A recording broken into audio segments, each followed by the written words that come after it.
Estimado amigo, yo soy ahora un asambleísta nacional, bueno, desde hace 15 meses. Y el resto de mi vida, desde que pude pararme con la cabeza sobre los hombros y con una profesión honrada de periodista de investigación, he intentado hacer lo mejor que puedo en beneficio de la gente. Y los que me conocen desde el mundo periodístico y mis amigos y la gente buena de este país saben que lo hago por convicciones y ahora para honrar también una remuneración que me pagan ustedes. Y por eso intento hacerlo bien, dedico la mayor parte de mi tiempo a ese trabajo, a hacer lo que antes hacía desde el periodismo de investigación y ahora desde la comisión de fiscalización que presido. Este trabajo no es fácil, es durísimo, uno se juega la vida. En la comisión tengo que enfrentar a sectores muy críticos y no solo críticos en el mundo de la política, sino que llegan a rebasar estas líneas y pasar a territorios peligrosos de amenazas, como las recientes en la puerta de la casa de mi familia, donde quedaron como huella de esta brutalidad 4 casquillos de bala en una acción directa de amedrentamiento a mi trabajo con una campaña feroz para intentar desprestigiarme, falsificando documentos, no cualquier documento, sino documentos de la CIA ecuatoriana, es decir, del organismo máximo de inteligencia. Bueno, y también esa torpeza que yo la he calificado como la torpeza de un mastodonte en cristalería, ayuda mucho a que la gente se dé cuenta que quienes me odian e intentan hacerme daño eso significa que estoy en el camino correcto. Errores habré cometido, los cometo y los seguiré cometiendo, pero no voy a decir de buena fe, como decía un sentenciado y preso. Son errores producto del trabajo, pero en efecto hay ganas de hacerlo. En los grandes temas, y valga la oportunidad, no para decir que no hay interés, tengo miles de denuncias, son miles de denuncias que llegan a la Comisión de Fiscalización desde los rincones más apartados de la patria que buscan justicia desde hace décadas, de toda la vida.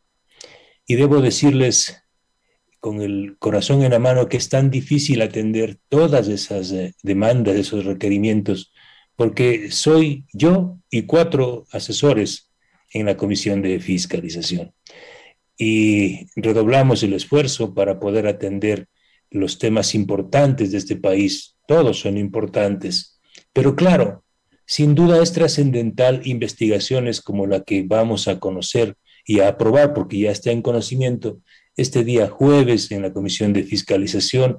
Este es un trabajo de investigación liderado por quien habla y mi equipo técnico de la comisión sobre la mayor obra de infraestructura hidroeléctrica de este país, que es Coca-Cola Sinclair.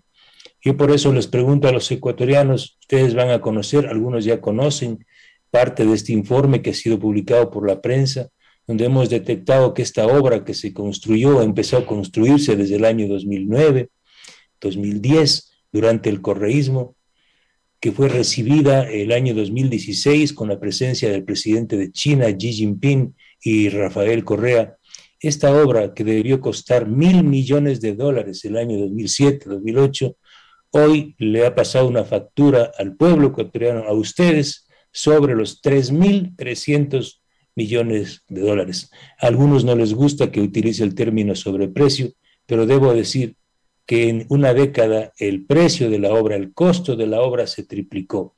Eso es lo que nosotros hemos investigado y detectado en primer momento, en este caso de Coca-Cola Sinclair. Segundo, que la obra fue construida sin estudios actualizados. Es decir, cuando uno construye una casa, estimados amigos, estimado Freddy, lo primero que hace es un plano, actualizar el plano. Pero no, aquí construyeron la mayor obra de infraestructura hidroeléctrica de este país con planos y estudios aprobados por el INESEL hace 40 años atrás. Debían construirse 2 pequeñas centrales, máximo para 900 megavatios, dispararon a 1.500 megavatios de forma injustificada e hicieron una sola central. Todo eso lo definió el gobierno de Rafael Correa. Y ahora, en lo de fondo, las autoridades de ese entonces permitieron que el año 2012 la compañía china, que es la constructora Sinohydro, importe al Ecuador material acero desde China, fabricado en China, fuera de especificación, es decir, incumpliendo las normas que establecían el contrato. Y no solo un material fuera de especificación, sino con fallas de origen. Esto es gravísimo. Es decir, quienes permitieron que ese material con fallas de origen, con fallas en las soldaduras, con fisuras, ingrese al Ecuador, son responsables de las consecuencias que estamos viviendo ahora y las impredecibles consecuencias que pueden presentarse luego. Y no solo eso, las mismas autoridades del gobierno de ese entonces y la empresa fiscalizadora autorizaron que, conociendo que el acero chino tenía fallas de origen, sea empotrado, encolado en miles de toneladas de cemento, lo que hoy se conoce como la casa de máquinas, donde están los 8 distribuidores que llevan el agua a las 8 turbinas. Estimados amigos y estimado Freddy, el informe actual que nosotros tenemos y que estamos poniendo a consideración del país es que al momento existen 17.499 fisuras en los 8 distribuidores. Esto no hay antecedentes en otra obra de infraestructura construida en la región con este nivel de fallas, 17.499. Hasta el año 2017-2018 existían 7.900 fallas. Hoy, en 4 años, se han duplicado. Pese a que las mismas son reparadas constantemente, se vuelve a soldar, las fallas vuelven a aparecer y se incrementan. Por esa razón, la recomendación que hace la Comisión de Fiscalización al presidente Guillermo Lasso es que no se reciba esta central y que se dispongan las acciones civiles y penales necesarias para precautelar el interés nacional. Una obra de esta naturaleza debe servir al país mínimo 50 años. Con ese nivel de riesgo no tenemos nosotros ninguna seguridad de que se cumpla con lo establecido en el contrato. Y además de estos elementos centrales y rápidos que estoy exponiendo, existe el elemento ya constante en toda la contratación ecuatoriana, que es la presencia de millones de dólares en sobornos. Nosotros hemos detectado en el caso llamado INA Papers, que está vinculado a Coca-Cola Sinclair, que durante el gobierno de Correa, la compañía china Sinohydro pagó alrededor de 54 millones de dólares en comisiones, llámense sobornos, a varios agentes para alzarse con el contrato. Al menos 18.3 millones de estos 54 se han confirmado a través del Servicio de Rentas Internas y de las investigaciones nuestras y de algunos medios de comunicación que fueron a manos del amigo de Lenín Moreno, el señor Conto Patiño Martínez, en una empresa panameña conocida como Recorsa. Y de esta empresa panameña, Recorsa, se deslizaron, se drenaron millones de dólares a varias empresas también offshore, una de ellas INA Investment Corporation, de propiedad de la familia de Lenín Moreno, y de esta empresa, de una cuenta bancaria en el Balboa Bank, se adquirieron varios bienes, propiedades en el extranjero, como un gran departamento en Alicante, España, bienes para la casa que entonces tenía Lenín Moreno en Ginebra.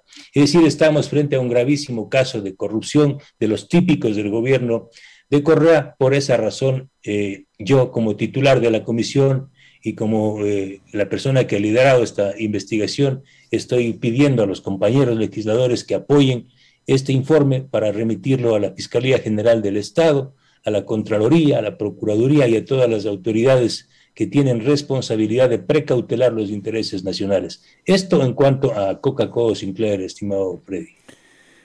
Lo que usted dijo que son un equipo, ustedes, sus asesores, que no se dan abasto para miles de denuncias, le comento que es cierto. A mí me piden, a veces la gente se noticia, dicen, Freddy es amigo de Fernando Villavicencio, tiene sus contactos. Me piden gremios, me piden autoridades cantonales, parroquiales incluso, que ya no pueden más con la corrupción de sus pueblos, de sus instituciones, y a ver si le corremos traslado a Fernando Villavicencio para que nos ayude con esto. Y siempre he pensado en eso. Este hombre que está investigando casos de corrupción de enorme envergadura, ¿cómo podría atender estas nimiedades a veces, pero nimiedades que para los pueblos y que para los ciudadanos son cosas importantes, son recursos públicos que ellos ven cómo se despilfarra? Es cierto, Fernando, demasiada corrupción en este país. Más bien le pregunto para ir saliéndonos un poco de los casos puntuales que ya lo sabemos, como el último me parece que usted también hizo de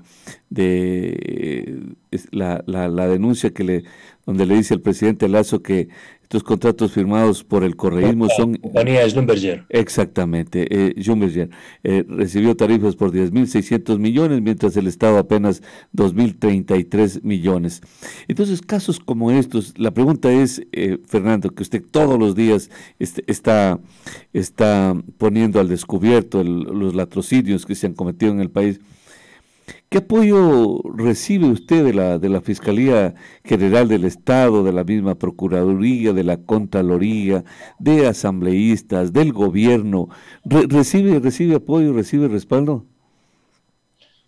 Bueno, debo ser muy sincero que en la Asamblea yo tengo muy poco respaldo, incluso para aprobar un informe tan importante como el del escándalo petrolero de la entrega de nuestro petróleo a China, para pagar una deuda carísima, caso conocido como Petrochina. El gobierno no apoyó con su voto el informe y yo tuve que dirimir en un empate peligrosísimo. Es decir, por poco no se aprueba el informe en la Comisión de Fiscalización. Lo propio en la investigación del tema del proyecto eólico del sur de Huascachaca, que fue otra investigación mía, y involucra a la provincia de Loja también. El gobierno no apoyó el informe. Ahí tuve que contar con votos de otros sectores. Y ahora por eso es importante lo que va a pasar este jueves. Yo quiero saber cómo va a votar el gobierno y cómo van a votar los otros sectores.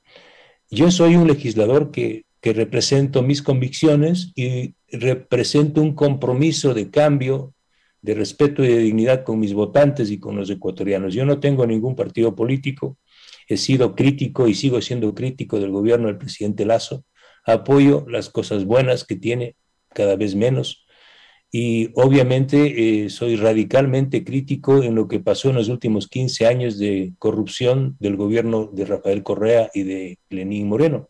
Respecto a este tema puntual, esta gravísima situación que estoy investigando, es muy importante que el país sepa que el año 2007, el gobierno de entonces, de Rafael Correa, proclamó una abierta oposición a la privatización del petróleo, de los llamados campos maduros y las joyas de la corona. Incluso en campaña del 2006, Rafael Correa decía que a Lucio Gutiérrez había que votarlo, o estaba bien votado, por el solo intento de haber pretendido privatizar los campos llamados joyas de la corona. Me refiero a los campos Auca, Xuxufindi, Libertador, Sacha. Pero mire lo que hizo Correa, como en todo, rompiendo su discurso, entregaron a las compañías transnacionales los más grandes campos petrolíferos del Ecuador. Me refiero a Auca, Xuxufindi, Libertador, a la empresa Schlumberger. Esta es una empresa de origen francés. ¿A cambio de qué el campo Auca? A cambio de $1.000 millones de un crédito maquillado, con el 7% maquillado de una figura de derecho intangible para pagar los bonos Global 2015 y también para gasto corriente. Es decir, se contrató deuda pública para pagar deuda. Esto no hace un ciudadano normal que tenga cédula de ciudadanía ecuatoriana. Lo terrible, estimados amigos, es que entregaron los mejores campos en producción a esta compañía a cambio de tarifas que llegan hasta $40. Es decir, el Estado ecuatoriano tiene que pagar $40 por cada barril de petróleo que extrae la compañía Schlumberger, cuando antes de la firma de estos contratos a Petroecuador le costaba $10. Cuando el precio del petróleo baja o bajó a 40, 39, el Estado recibía cero. El precio promedio del petróleo ecuatoriano es de 50, 55 dólares. Es decir, mientras la compañía se ha llevado en cifras brutas como he presentado, 10.600 millones de dólares solo por tarifas. 10.600 millones de dólares. El Estado ecuatoriano, el pueblo ecuatoriano, recibió apenas 2.033 millones de dólares. Y estos señores que manejaron el petróleo durante el gobierno de Correa, sí, son los que ahora levantan el grito al cielo en contra de la privatización. Si fueron ellos los privatizadores, esos campos están privatizados. Por eso yo le he pedido y le insisto al presidente Guillermo Lasso, pero no escucha, porque hay un círculo que no le permite que escuche y que reflexione, que esos campos, esos contratos deben ser investigados, deben los culpables ser procesados civil y penalmente, y los campos petrolíferos Auca, Xuxufindi y Libertador deben retornar a manos del Estado. Ahí está la plata, ahí están centenares de millones de dólares al año que le servirían al gobierno para atender en educación, salud, obra pública, para comprar aunque sea paracetamol, no ahora andar mendigando al Fondo Monetario Internacional y a los propios chinos que le presten unos 200 millones de dólares. Esa es la investigación que llevo adelante, estimado Freddy. Yo sé que sirve, sé que hay un oído atento y crítico de la ciudadanía ecuatoriana que respalda estas acciones y por eso y por ello estoy aquí. Fernando, lo de Huascachaca no, ojalá que nos pudiera abonar o aportar con algo, toda vez que no nos interesa qué arrojan sus investigaciones, porque le comento que hay otro proyecto que anunció el presidente hace pocos meses en su visita acá a Loja, en reunión binacional con el presidente peruano, Villonaco 3, que lo anunció que se iba a construir también otro proyecto eólico enorme, de enormes proporciones, pero si Huascachaca tiene problemas, porque la mayor parte me parece que la inversión es del Estado. Entonces, no sé, ahí rapidísimo, nada más rapidísimo que hubo. Igual unos tips, esto aprobamos hace más de 2 meses. El informe que fue liderado por mí, la investigación, establece que la compañía china, Dongfang, que tiene una compañía ecuatoriana que es china, ¿sí?, subcontrató de forma ilegal y adjudicó de forma ilegal varios componentes para el transporte y la instalación de los equipos desde Puerto Bolívar hasta el sitio donde debe funcionar este sistema, este proyecto eólico. En Yulo. Con un gravísimo sobreprecio. Esto desplazando a empresas ecuatorianas, se adjudicó a un consorcio liderado por una empresa colombiana. Todo esto fue adjudicado a dedo. El informe fue tan lapidario, tan importante, que Contraloría abrió una investigación y ya determinó, entiendo, responsabilidades. La Fiscalía General del Estado abrió una indagación previa por un presunto delito de peculado y fueron removidos ya, cambiados los mandos de ELEC Austro, los proyectos se han parado. Esto significa que el trabajo que lleva adelante la Comisión de Fiscalización tiene sus efectos casi inmediatos y en algunos temas como este, por ejemplo, la Fiscalía ha actuado de forma inmediata y la propia empresa pública ELEC Austro. Este es el éxito, en estas expresiones se ve el éxito del trabajo de fiscalización y aquí no se trata de salir todos los días a decir, bueno, Villavicencio lo hizo, sino en la práctica estamos precautelando los intereses nacionales desde este pequeño espacio de la Asamblea Nacional. Yo no puedo hablar a nombre de la Asamblea Nacional en su conjunto. Yo debo defender el trabajo de algunos legisladores, muy pocos, que honran su condición de asambleístas. Claro, bueno, entonces se ha respondido la pregunta de cuando usted dice que casi de manera inmediata hay repercusiones respecto de sus denuncias. ¿Qué quiere decir? Que si hay reacción de la Fiscalía, del mismo Ejecutivo. En todo caso, eso sería lo más rescatable del gobierno en algunas dependencias, obviamente, importantes. Así es. Reitero, tanto Contraloría, Fiscalía y el propio gobierno, el presidente Lasso, respondieron de forma inmediata. En otro trabajo de investigación que también hicimos en la comisión sobre corrupción en la empresa pública Flopec, el gobierno del presidente Lasso, inmediatamente de conocido el informe, destituyó, removió del cargo a la gerente general e impulsó algunas importantes modificaciones. No siempre todos los cambios conducen para bien, pero ahí están. Intentamos hacer, en el caso igual de Alex Saab, por ejemplo, este gran informe que generé y que llevé incluso a Colombia y a Estados Unidos, la Fiscalía también abrió una indagación previa, pero lo más importante aquí fue que esa información que proporcionamos a la justicia de Estados Unidos fue tan valiosa, y eso yo he hablado con las autoridades de la justicia norteamericana, les sirvió muchísimo para poder llevar adelante el juicio que se lleva en la Florida en contra de Alex Saab. Y lo propio en Colombia. Mire usted que Piedad Córdoba tuvo la osadía de amenazar con enjuiciarme, ¿no? De forma tan disparatada, y ahora las cosas han cambiado radicalmente, que el hermano va a ser extraditado por narcotráfico a los Estados Unidos, y ella misma está en vereda por su propio partido, el partido de Gustavo Petro. Es decir, esto también confirma de alguna manera la importancia de hacer un trabajo serio y responsable desde la Comisión de Fiscalización. Finalmente, Fernando, se habla de que el presidente Lasso, bueno, ahora cayó un poco en desgracia con eso de la policía, pero se habla que él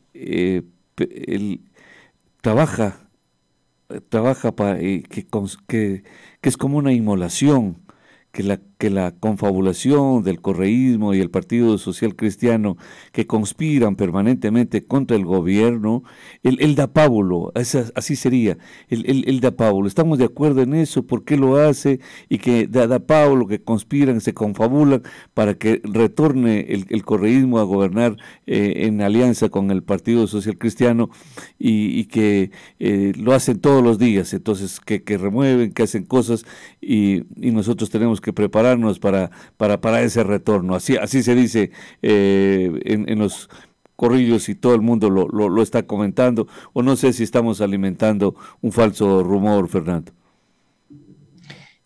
Yo creo que ahí, de lo que mi ojo puede ver, mis dos, de la realidad que puedo leer, hay una conspiración permanente desde el inicio del gobierno del presidente Lasso, de los correístas y aliados, unos que se han ido sumando, otros que nacieron en esa alianza conspiradora, me refiero al Partido Social Cristiano, y a disidencias cooptadas de Pachacuti y de Izquierda Democrática.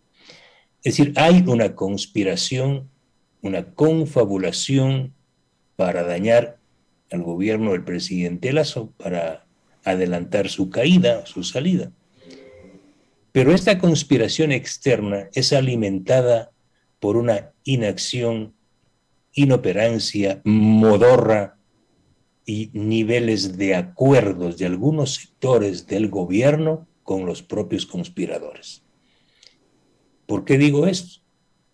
Se puede advertir en gran parte del sector público, en las empresas estratégicas en especial, en los sectores donde están las grandes sumas de dinero, que el correísmo y sus cuadros principales son los que coadministran con el lacismo estos sectores. Me refiero, por ejemplo, al sector eléctrico. La empresa pública CENEL, la empresa pública SELEC, están manejadas por cuadros de larga data correístas y morenistas. Son inamovibles, están ahí. La pregunta es, ¿por qué están ahí? ¿Cómo lo hacen? La única razón es que el mando más alto del gobierno, que lo lidera el señor Hernán Luque, que es el gerente de las empresas públicas, ellos son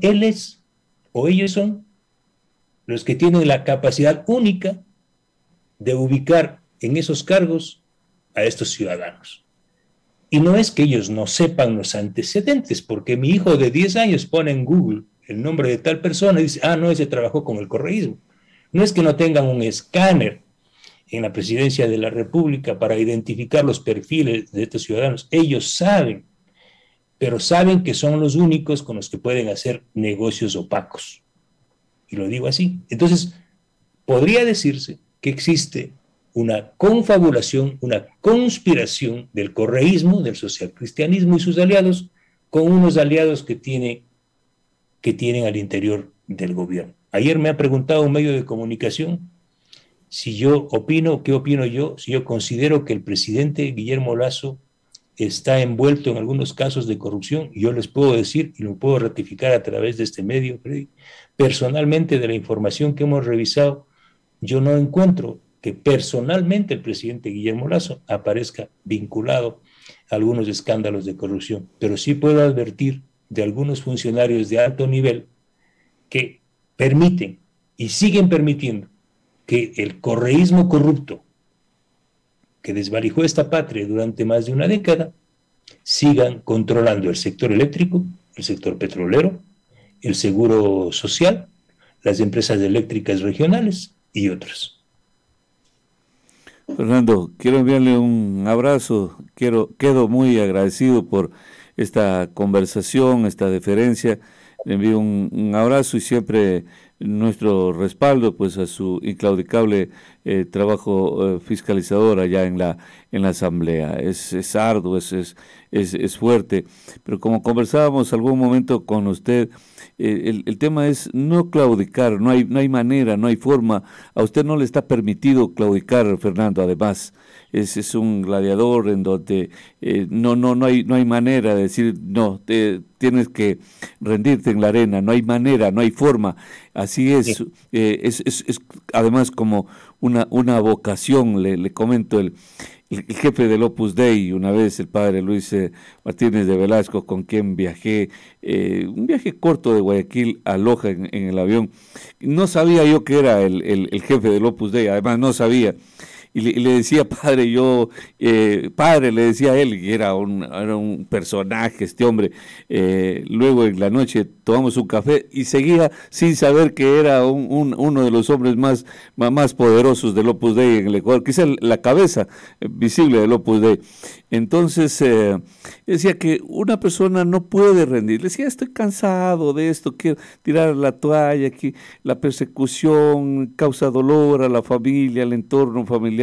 Y todo eso, mire que no cesa mi persecución. Y este hombre me decía, no se puede abandonar esto es como una vocación, si tú lo haces es una traición a Dios, decía este hombre, que a poco tiempo falleció, y era un hombre joven, pero falleció al poco tiempo de manera inexplicable, pero lindo personaje que Dios me lo puso ahí en el camino y me dejó algunas enseñanzas en mi modesta vida periodística, y que quiero compartirle con usted, que hemos un poco sido compañeros de información. Me robo unos segundos para hacer una reflexión final y despedirme. Más o menos lo que me acaba de contar Freddy es lo que me pasa. Bueno, antes me pasó constantemente, yo tuve que vivir 5 casi 6 años en el exilio, en la clandestinidad.